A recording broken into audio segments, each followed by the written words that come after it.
আগের এপিসোডে দেখেছি কিভাবে মুচান কল্ডন একাডেমির সাথে ফাইট করে মনে করো সে আমাদের একাডেমিকে জিতিয়ে দিয়েছে। এবং নতুন এপিসোডের শুরুতে আমরা দেখতে পাই দেখি লুলি আর মুচান নিজেদের মধ্যে ফাইট করছে, মানে ফ্রেন্ডলি ফাইট আর কি। তাদের মতো অনেক সুন্দরভাবে ফাইট চলছিল, কিন্তু হঠাৎ লুলির ফাইট করার মধ্যে দিয়ে সে ওই ব্লাড বয় যে ইলিউশনটা দেখাচ্ছে না, ওই ইলিউশনের কারণে লুলি এখানে মানে চিন্তিত আর কি। সে দেখেছে মানে কিভাবে সে তাকে তার ক্ল্যানের সবাই আশা ছেড়ে দিয়েছে, বলে তুমি এখনো দুর্বল, তোমার থেকে আশা করি না এগুলা, তুমি আমাদের ক্লায়েন্টের কোনো যোগ্য না, এটা বলে লুলি অ্যাটাক করে এবং মুচান ডজ করে। এভাবে অনেকক্ষণ ফাইট চলে। লুলি তো এখানে টেনশনে তার অ্যাটাক মানে একটু ধীরস্থ হয়ে যায়, যেটা মুচান ভালোভাবে বুঝে যায়। পরে আমরা দেখতে পাই মুচান লুলিকে আশ্বাস দেয়, তুমি চিন্তা করো না লুলি, আমি কোনো না কোনো রাস্তা বের করবো তোমাকে পাওয়ারফুল করার জন্য। লুলি এখানে টেনশনে আছে, বলে মুচান তুমি কি জানো আমি টেনশনে কেন আছি? বলে ওই ব্লাড বয় আছে না, ও তো আমার ব্যাপারে জেনে গেছে, না জানি সবাইকে বলে দেয়, আমার শত্রুদেরকে যদি বলে দেয় তাহলে সবাই তো আমাকে আক্রমণ করতে আসবে। এটা ভেবে হয়তো আমার গ্র্যান্ডপাও আমাকে বাঁচাতে এখান থেকে নিয়ে যেতে পারে, হয়তো তোমার থেকে অনেক দূরে নিয়ে চলে যাবে। কিন্তু আমি যেতে চাই না, কিন্তু তার কোনো লাভ হবে না, আমার গ্র্যান্ডপা তো আমাকে নিয়ে যাবে, কারণ আমি তো দুর্বল, আমি কোনো এনিমির সাথে আমি ফাইট করে পারবো না। এখন আমাকে পাওয়ারফুল হতে হবে, আমার প্ল্যানের হাল ধরতে হবে। তখন মুচান বলে তুমি চিন্তা করো না, আমি যেমন তাড়াতাড়ি আমি অনেক পাওয়ারফুল হয়ে তোমার ক্ল্যানকে আমি সাহায্য করবো। আমি তোমাকে ওয়াদা দিয়েছি, এখন আবার ওয়াদা দিতেছি। তোমার উপর দায়িত্ব তোমার ক্ল্যানকে বাঁচাতে হবে, আর আমার দায়িত্ব হলো তোমাকে বাঁচাতে হবে ললি। এখন দুজনের কাজ, তুমি তোমার ক্ল্যানকে বাঁচাতে হলে তোমাকে পাওয়ারফুল হতে হবে, আর আমি তোমাকে বাঁচাতে হলে আমাকে নিজেকে অনেক পাওয়ারফুল করতে হবে, যার জন্য আমি অনেক পাওয়ারফুল কাল্টিভেশনে চলে যাব, তারপর আমি তোমাকে বাঁচাতে পারবো, তুমিও ওখান দিয়ে পাওয়ারফুল হতে থাকো, ঠিক আছে? আমরা দেখি মুচান ওখানে লুলিকে মোটিভেট করে, যার ফলে লুলি মন খারাপ থেকে মোটিভেট হয়ে সে পাওয়ারফুল হতে সিদ্ধান্ত নেয়। তারপরে সিনে দেখতে পাই চেলেন একাডেমির যে মাস্টার আছে না, মেন মাস্টার, ওনার কাছে যায়, যে বলে মাস্টার আমি আমার কাল্টিভেশন বাড়াতে চাই, তাই এমন কোনো শর্টকাট আছে যেটার মাধ্যমে আমি তাড়াতাড়ি আমি অনেক পাওয়ারফুল হবো? তখন এগোতে শুনে মাস্টার বলে না, এমন কোনো শর্টকাট নাই যে তুমি এইভাবে অনেক শর্টকাট হিসাবে পাওয়ারফুল হবে। যে তুমি শর্টকাট কেন করছো আমি তো জানি, তুমি লুলিকে বাঁচানোর জন্য তুমি এরকম করছো না। তখন মুচান বলে হ্যাঁ আপনি ঠিকই বলছেন, আমি লুলিকে বাঁচাতেই আমি শর্টকাট খুঁজছি। তখন মাস্টার বলে শর্টকাট তো হয় না, কিন্তু তুমি তোমার টেকনিকের মধ্যে শর্টকাট করতে পারো, তোমার টেকনিককে তুমি আরো ইমপ্রুভ করো। আমি জানি তুমি অনেক ভালো পিচল মাস্টার, তুমি যদি তোমার পিচল সিলগুলো যদি আরো ভালোভাবে তুমি কাল্টিভেট করতে পারো, আমার ভরসা তুমি অনেক তাড়াতাড়ি অনেক পাওয়ারফুল হতে পারবা। এখন তুমি আগে তোমার স্পিরিচুয়াল ফরমেশনগুলো তুমি আরো অ্যাডভান্স করো, তাহলে তুমি অনেক তাড়াতাড়ি পাওয়ারফুল হতে পারবা। আমি শুনেছি তুমি ভালো ফরমেশন বানাতে পারো, তো আমি এটাই বলবো তুমি আর তোমার যে ফরমেশনগুলো ওগুলো আরও একটু অ্যাডভান্স করো, তাহলে তুমি অনেক তাড়াতাড়ি পাওয়ারফুল হতে পারবা। তখন মাস্টার আরও বলে তুমি তোমার ফরমেশনের মধ্যে যখন তুমি বেশি একটু পাওয়ার ইউজ করো, তখন তোমার ফরমেশনের মধ্যে একটু দুর্বল দেখা দেয়। এই দুর্বলগুলো কাটানোর জন্য তোমাকে আমি একটা টোকেন দিচ্ছি, তুমি ওই মাস্টার কাছে যাও, যে তুমি ওখানে ফরমেশন শিখতে পারবা। মনে রাখো ওই মাস্টারটির নাম হলো লিংজি। হ্যাঁ, উনি সব ফরমেশনে কালিব্রেট করছে এবং সব ফরমেশন ব্যাপারে ভালোই জানে।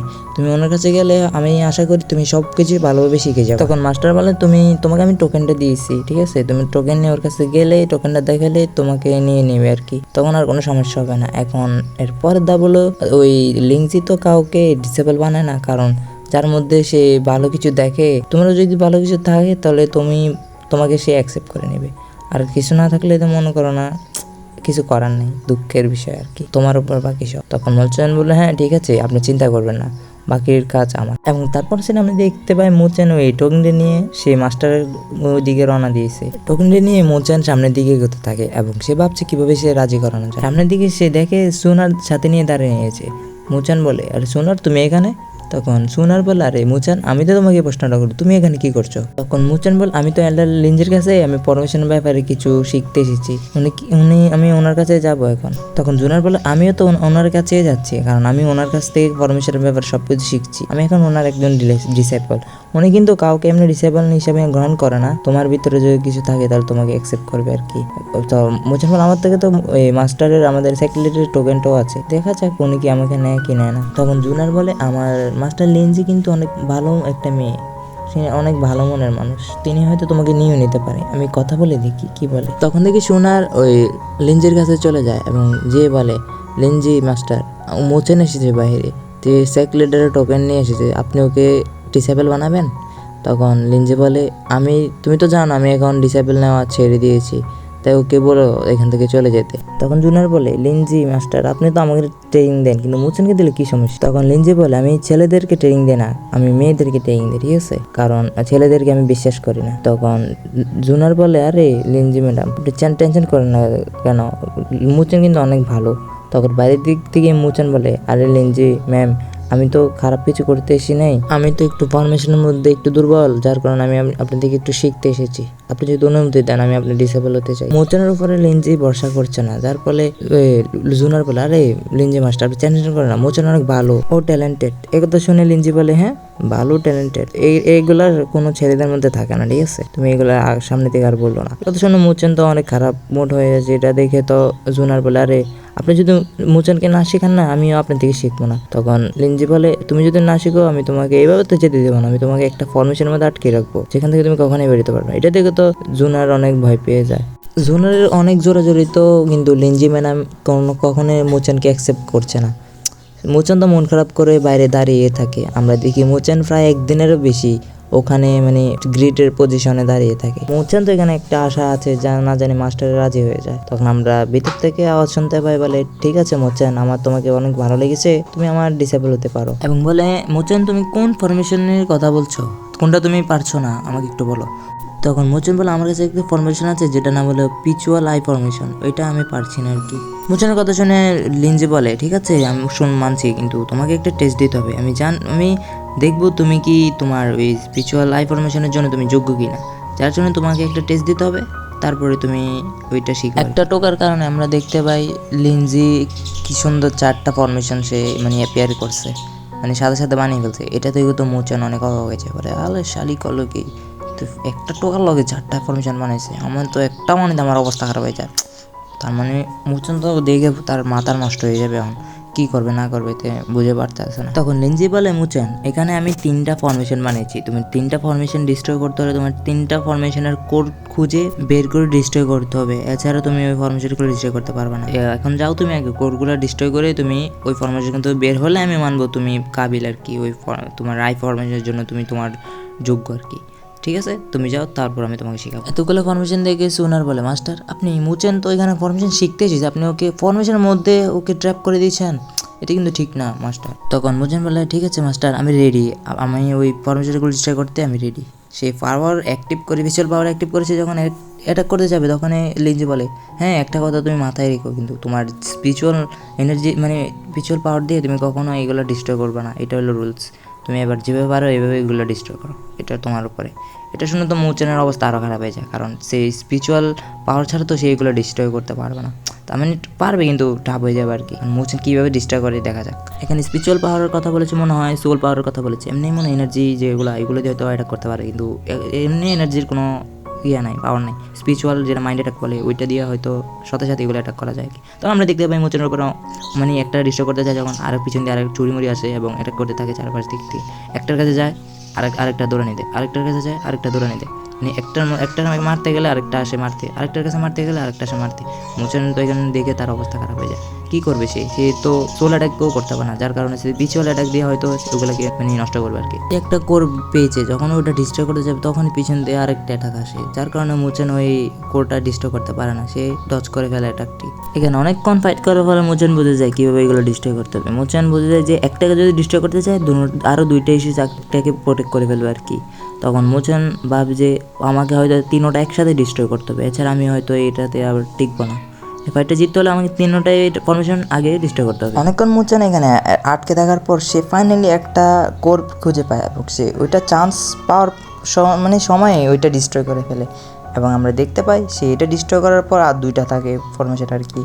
ওই আর 2টা ফরমেশন আমরা দেখব কীভাবে ওইটা ডিস্ট্রয় করে। সে আর একটা ফরমেশনের কোর ভালোভাবে অ্যানালাইজ করছে এবং সেই কোরটি দেখার সাথে সাথে সে ওইটার উপর অ্যাটাক করে। আমরা দেখতে পাই ফাইনালি ওই অ্যাটাকের কারণে মানে ওই ফরমেশনটি ডিস্ট্রয় হয়ে যায়, আর থাকে একটি ফরমেশন, ওটা অ্যাটাক করতে পারলে মোচান এখান থেকে বেরিয়ে যাবে। আমরা দেখতে পাই মোচান থার্ড ফরমেশন যখনই ডিস্ট্রয় করতে যায় তখনই ফার্স্ট এবং সেকেন্ড ফরমেশন আবার রিভাইভ করে ফেলে ওই থার্ড মানে ফরমেশনটি।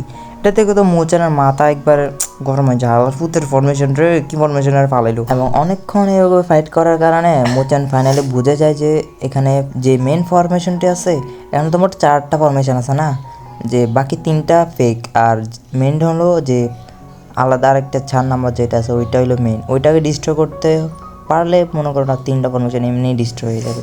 এটা ভেবে মোচেন আর দেরি করে না, তখন সে ওই একটা অ্যাটাক করার কারণে মানে ফাইনালি 3টা মোট 4টা ফরমেশন ডিস্ট্রয় হয়ে যায়। এটা থেকে তো সুনার মোচানের কাছে বলে, আরে মোচান তুমি তো ফাইনালি তুমি জিতে গেছো, এখন হয়তো মাস্টার তোমাকে অ্যাকসেপ্ট করে নেবে। তখন লিনজি বলে, হ্যাঁ এত খুশি হও না, লাভ নাই, তুমি একটা ফরমেশন তুমি ডিস্ট্রয় করবা, এটা করতে তোমার এত কন্ট্রোভার্সি লেগে গেছে, ব্যাড ভেরি ব্যাড, তুমি আমাকে তুমি বলবো না তোমার ট্যালেন্ট খারাপ, ট্যালেন্ট ভালো, কিন্তু তুমি আরও যাই হোক তুমি এখন পাস হয়ে গেছো, কোনো সমস্যা নেই, তোমার অতটাভাবে আমাকে ইমপ্রেস করতে পারো না, যাক সমস্যা নেই, নেক্সট টাইম করার চেষ্টা করো আর কি। তখন লিনজি বলে, ঠিক আছে কালকে থেকে তোমার ট্রেনিং শুরু, তুমি কালকে থেকে চলে এসো। তখন জুন আর এল্ডার লিনজিকে বলে, হ্যাঁ মোচেন কিরকম, অনেক সেরা না, সেরা একটা ডিসেবল। তখন লিনজি বলে, হ্যাঁ ঠিক আছে, অত খারাপ না। তারপর সিনে আমরা জিজনকে দেখতে পাই, সে তার একটা মিররের মাধ্যমে আমাদের মোচেনের উপর নজর রাখছিল। জিজনের পিছনে একটা আওয়াজ আমরা শুনতে পাই যে বলছে, হ্যাঁ কিরে জিজন, খেলা কি শুরু হয়ে গেছে? বলে জিজন বলে, না এখন খেলা শুরু হয় নাই, খেলা শুরু হতে একাডেমির সময়, একাডেমি কম্পিটিশনের সময় আমরা খেলা শুরু করবো, ঠিক আছে? তখন জিজনকে বলে কি, তোমার টার্গেট কি তুমি পাইছো? তখন জিজন বলে, হ্যাঁ আমার টার্গেট তো শুধু মোচেনের উপর, আমি ওর উপরে সব টার্গেট, ওর সাথেই তো আমি ফাইট করব, ওর সাথে ফাইট করা ছাড়া কি আমি আমার বদলা নিতে পারবো নাকি? আমার মেন ফোকাসে তো মোচেন। এখানে সব রকম একাডেমি এবং সকল ক্ল্যানই তো এখানে অংশগ্রহণ করবে এই কম্পিটিশনে, তখনই তো আসল খেলা হবে, তখনই মনে করো যে সার্ভাইভ করতে পারবে সেই তো উইন, আর যে দুর্বল তাকে তো গিলে ফেলতে হবে, জানা? এইটার রুলস যেরকম নিয়ম এনশিয়েন্ট সময় থেকে এসেছে, এখনও তো মনে করো না এভাবেই চলবে, যে দুর্বল দিক তাকে আমরা সবাই গিলে ফেলে। কারণ একটাই আশা, মোচেন যখন এই কম্পিটিশনে টিকে থাকবে তখনই তো সে আমার সাথে ফাইট করতে আসবে না, তার মেন শত্রু তো আমি, হা হা হা। ওখানে আমরা মোচানকে দেখতে পাই যেখানে সে এবার 4টা না, এবার 6টা ফর্মের সাথে সে ফাইট করছে, তার তো 12টা বাজছে, এখানে দেখতেই পাচ্ছ 6টা ফরমেশন। স্যার ট্রেডিং এখানে অনেক ধুমধামভাবে এখানে হচ্ছে, আমরা দেখতে পাই প্রতিদিনের যে ট্রেডিংগুলো হয়েছে না, সোনার এগুলো একটা ডায়েরির মধ্যে সবগুলো মানে লেখছে, কি হয়েছে না হয়েছে সবগুলা ডিটেলস সহ এখানে লিখে রাখছে আর কি। আমরা দেখতে পাই ফাইনালি মোচান যে 6 ফরমেশনটাও ডিস্টার্ব করে ফেলে আর কি। আমরা জানতে পারি লিনজি তো এখানে মোচানকে ইচ্ছা করে বলে, তুমি তো এটা ঠিক মতো করে নাই, এটা হয় নাই, ওইটা হয় নাই, কথায় মানে খোটা দেয় আর কি, যেটা যার কারণে মোচেন কিছু ভাবে না, সে তার কষ্ট করে এবং সে সবগুলো মানে ফরমেশন, কোনো দিন 8টা ফরমেশন, কোনো দিন 10টা 20টা 30টা এভাবে চলতেই থাকে। আমরা দেখতে পাই এখান থেকে লুলি ওখানে সে প্র্যাকটিস করছে, এবং আমরা দেখতে পাই মোচেন ফাইনালি 20টা ফরমেশনের সাথে সে ফাইট করছে। এটা থেকে তো লিনজি আর জুনার দুজনে অনেক ইমপ্রেস হয় মোচেনের এইসব মানে বাহাদুরি দেখে। মোচান এভাবে একের পর এক ফরমেশন ডিস্ট্রয় করে এবং সবগুলো সে সঠিকভাবে ডিস্ট্রয় করার চেষ্টা করে, যদি কোনো একটা যদি ভুল হয় সেটা সে অনেক কষ্ট হলেও সে করা লাগে, কারণ লুলির জন্য তার কখনো সে হার না মানবে না আর কি। লুলির জন্য তাকে সবগুলো ডিস্ট্রয় করতে হবে, একটু দুর্বল হলে লুলির কথা ভাবে, তখন সে একটু বুস্ট হয়ে যায়, তখন সে তার ভেঙে পড়ে তখন লুলির কথা ভাবলে সে আবার জেগে ওঠে আর কি। একের পর এক সে ফরমেশন ডিস্ট্রয় করে, কোনো একদিন বললাম না 20টা, কোনো একদিন 30টা, এভাবে 40টা মানে সে ডিস্ট্রয় করে ফেলে আর কি। আমরা দেখতে পাই মোচানে অনেক হার্ডওয়ার্কিং করছে, মোচানের এরকম জালোয়া দেখে তো সবাই অবাক হয়ে, লুলি তো দেখে মোচানের অবস্থা, সে অনেক কঠোর ট্রেনিং করছে, এটা থেকে দেখে মানে লুলি অনেক খুশি হয়ে যায়, কারণ তার জন্য মোচান অনেক পাওয়ারফুল হতে থাকে আর কি। তারপর সেদিন দেখতে পাই মোচান আজকে তো 50টা ফরমেশনের সাথে ফাইট করবে আর কি, মানে সে তো পুরো কনফিডেন্স যে আজকে সে পুরো 50টা জ্ঞান 100টা আসলেও সে 100টা ফরমেশনকে ডিস্ট্রয় করতে পারবে, এরকম মানে কনফিডেন্স। এটাই তো দেখতে চাইছিল এল্ডার লিনজি, এবং এরকম কনফিডেন্স চাইছিল, যার কারণে মোচান কখনোই সে কোনো ফরমেশন থেকে যাতে ভয় না পায়। মোচান এখানে এতটাই কনফিডেন্স হয়ে বলছে যে এখন যদি আমার সামনে 100টাও ফরমেশন আসে আমি 100টাকে ডিস্ট্রয় করতে পারবো। এখন মাস্টার আপনি নেক্সট স্টেপে আমাকে নিয়ে যান। আচ্ছা মাস্টার একটা কথা বলুন তো, যে আপনি একটা চুটকি মেরে 30টা 40টা 50টা কি সুন্দরভাবে ফরমেশন বানিয়ে ফেলছেন, আর লেভেল 4-এর হাতে দিয়ে ঢুকছেন, এতটা পাওয়ারফুল আপনি, হয়তো আপনি এরকম একটা ফরমেশন শিখতে নয় আমরা কয়েকশো হাজার বছর লেগে গেছে হয়তো। তখন জুনার এসে বলে, হ্যাঁ আমাদের মাস্টারকে তুমি ভুরি ভেবো না, আমাদের মাস্টার কোনো ভুরি না, আমাদের মাস্টার অনেক সুন্দর, ও আমাদের মাস্টারের বয়স অনেক কম, তুমি ভুরি ভাবছ, এটা তোমার মাথার ভুল, দেখলে তুমি কখনোই ভুরি ভাববে না। মুসলিন বলে, এত কম বয়স, আমার তো মনে হয় না। তখন মোচেন তো ভাবছে যে হয়তো কোনো আন্টি দাদি বা নানির মতো বয়স হবে আর কি ওই তার মাস্টারের। মোচেন কি জানে ওই মাস্টারের চেহারা যদি একবার দেখে সে তো হার্ট অ্যাটাক করে মরে যাবে হয়তো। জুনারকে মুচান বলে, আমার তো মনে হয় না যে এতটাই কম বয়স হবে, কারণ ফরমেশনগুলো দেখলেই বোঝা যায় এটা কোনো সাধারণ কোনো মেয়ে কখনোই পারবে না। এগুলো কাল্টিভেট করতে হলে অনেক হাজার হাজার বছর কাল্টিভেট করতে হবে, তারপরে না হয় এরকম পাওয়ারফুল হলে না মনে করো 50টা চুটকি মেরেও বসানো যায়। তখন আমরা দেখতে পাই দরজার পিছনে এসে পর্দার পিছনে দাঁড়িয়ে বলে তার লিনজি মাস্টার, তখন বলে মুচান আমি তো জানি তোমার যে ফরমেশন আছে না হাই ফরমেশন, ওটার মধ্যে সমস্যা কী, হয়তো তুমি অত এখনো বুঝো নাই, কারণ তুমি আস্তে আস্তে সামনে বুঝবা। আমি প্রথম তোমাকে কিছু মানে দুর্বল ভেবেছি, তুমি অতটা পারবে না, কিন্তু তুমি তো এখন দেখেই দিলে তুমি কী জিনিস। আমি তোমার প্রতি এখন অনেক ইমপ্রেস। এখন আমরা দেখতে পাই সে ফাইনালি মানে চলে এসেছে আর কি গেটের সামনে। এটা তো দেখে মোচান মানে তাকিয়ে থাকে, তা কি বলবে যে যে ফরমেশনের জন্য আসছে না কী জন্য আসছে, সে তো তার মাথায় কাজ করে না, তাদের এক এক টানা মানে তাকিয়ে রয়েছে। তখন তো জুনার বলে এই একটু চোখ নিচে রাখ, নাহলে তো আমি এখন লুলিকে গিয়ে বলবো তুমি এখানে আমার মাস্টারের সাথে লাইন মারতে চেষ্টা করছো, আমি তো এখন লুলিকে বলবো। তখন বলছে আরে না না, তুমি আমাকে কোথায় ফাঁসিয়ে দিচ্ছ, এখন তো যদি লুলি জানে তো আমার তো অবস্থা খারাপ করে দিবে, সে আমাকে মেরে মেরে আমার অবস্থা টাইট করে দিবে, বলো না প্লিজ। তারপর সিনে দেখতে পাই মোচানকে লিনজি কোথায় জেনে নিয়ে এসেছে। আমরা দেখতে পাই এটা একটা ফরমেশন হাউস নামে একটি গুহা, হয়তো যখন লিনজি যখন কাল্টিভেট শুরু করেছে তখনই সে এটা বানিয়েছে আর কি। মোচান দেখে তো অবাক হয়ে আলো সালি আর কত কিছু চুকাবে মানে লুকাবে, ফরমেশন মাস্টারও তারপরে পরে এত কিছু একটা ফরমেশন দিয়ে এরকম মানে একটা বিলা বানিয়ে ফেলছে, মানতেই হবে। মোচান তো অনেক ইমপ্রেস। মোচানকে বলে এটার মধ্যে যারা পাওয়ারফুল তারাই টিকতে পারে, আর যারা দুর্বল তারা পারে না আর কি টিকতে। তোমাকে বলে দিই তুমি যদি পাওয়ারফুল তাহলে তুমি টিকতে পারবা।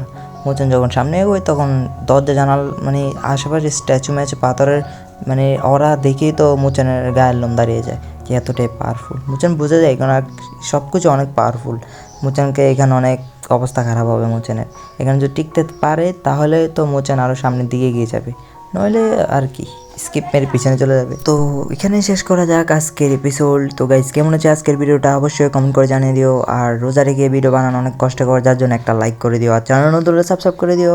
তো গাইস নেক্সট ডোঙ্গার কোনটা চাও, সুপ্রিম অ্যালকেমিস্ট নাকি দ্য ওয়ে অফ চয়েস নাকি ডিপ স্পেস, তিনটার মধ্যে ডোঙ্গা কোনটা আগে তোমরা দেখতে চাও তোমরা বলতে পারো, নাহলে আমি একটাই মানে আন্দাজ করে দিয়ে দেবো, ঠিক আছে। তো গাইস অবশ্যই লাইক করে দিও, অনেক কষ্ট করে ভিডিওটা বানিয়েছি। তো এখানে রাখি, আল্লাহ হাফেজ।